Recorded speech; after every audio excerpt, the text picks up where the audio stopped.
It's week 2 here in the kitchen on our ribeye control steak using the Meatico unit.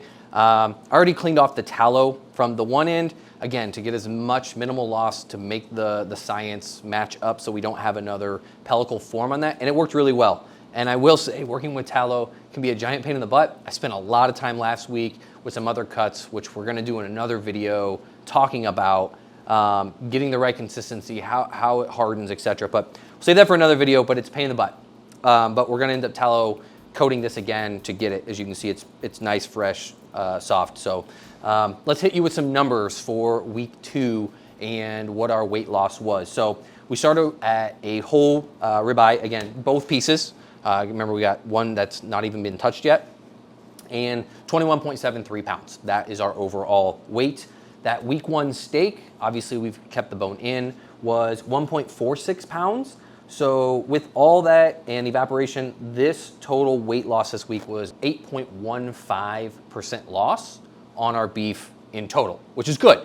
Usually in that first 2 weeks, you can lose anywhere from 5 to 15, but our machine is doing a great job with our humidity level 80%, and we've only lost 8% in the 2 weeks. So we're gonna cut right into this steak, get it bagged up, sealed up, tallow dipped, and into the freezer. There's not a lot of changes from an appearance standpoint. Again, you have a little bit more mold growth, good mold growing on the exterior. Smell, again, it's getting a little more robust, but again, it's still only been 2 weeks, so not as crazy. Maybe we can try and show that every week of what the inside's actually looking like as it continues to break down. Let's get this cut. Oh, I got lucky on that one. Didn't have to worry about that chine bone too much. So there's kind of that inside from week 2, and then that was the side that we coated with the tallow. So you can definitely see the difference between, literally almost week 1 to week 2.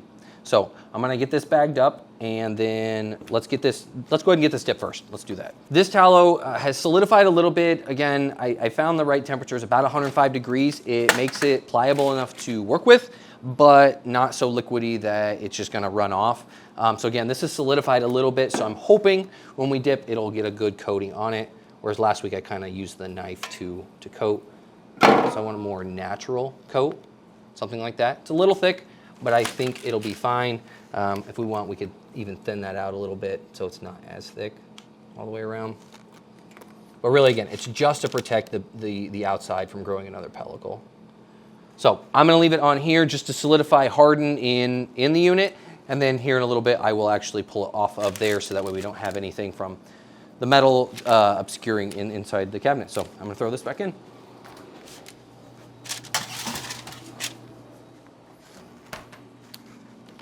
Again, our steak's gonna go into our vacuum bag.